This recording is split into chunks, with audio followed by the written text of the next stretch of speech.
வணக்கம் மக்களே. இன்றைக்கி நாம் பேசப்போவது இந்திய சட்ட வரலாற்றிலேயே பார்த்திங்கன்னா ஒரு மிக முக்கியமான திருப்பு முனைன்னு சொல்லலாம். அப்படியான ஒரு வழக்கை பற்றி தான் இன்றைக்கி நம்ம பேச போகிறோம்.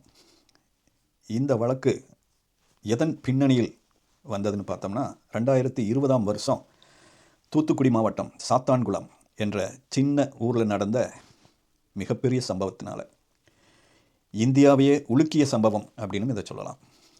காவலில் வைத்து கொலை, லாக்அப் டெத், கஸ்டோடியல் கில்லிங் அப்படின்னு எப்படி வேணால் சொல்லலாம். அப்படி ஒரு தந்தையையும் ஒரு மகனையும் கொன்ற, சும்மா இல்லை சித்திரவதை செஞ்சு கொன்ற அந்த வழக்கில் 9 போலீஸ்காரர்களுக்கு மரண தண்டனை வழங்கப்பட்டுள்ளது. இந்த மரண தண்டனை உடனே அமலுக்கு வராது. கிரிமினல் ப்ரொசீஜர் கோட், குற்றவியல் நடைமுறை சட்டம் 1973 பிரிவு 366(1) படி இந்த மரண தண்டனை சென்னை உயர்நீதிமன்றத்தால் உறுதி செய்யப்பட வேண்டும்.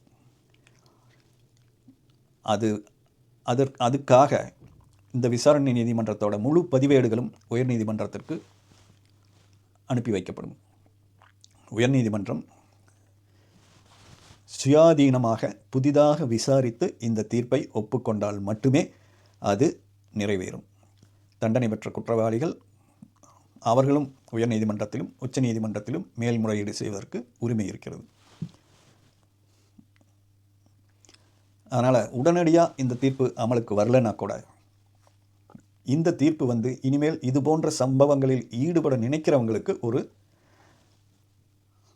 எச்சரிக்கை மணியாக இருக்கும்னு நம்பலாம். உயர்நீதிமன்றத்தில் நாளை இந்த தூக்கு தண்டனை ஆயுள் தண்டனையாக கூட மாற்றப்படலாம். சிலர் விடுவிக்கப்படவும் கூடும். எல்லா வாய்ப்பும் இருக்குது. ஆனாலும் இனிமேல் யாரை வேண்டுமானாலும் லாக்கப்பில் வைத்து கொள்ள முடியும் என்ற சிந்தனை காவல்துறைக்கு வராது என்று நம்புவோம். இந்த தீர்ப்பு அதிகாரத்தில் இருப்பவர்கள் கூட சட்டத்திற்கு அப்பாற்பட்டவர்கள் அல்ல என்னும் கடும் எச்சரிக்கையை தருகிறது. காவலில் வைத்து கொலை செய்யும் சம்பவங்கள் இனிமேலாவது குறைய வேண்டும் என்று மக்கள் எதிர்பார்க்கிறார்கள். நன்றி, வணக்கம்.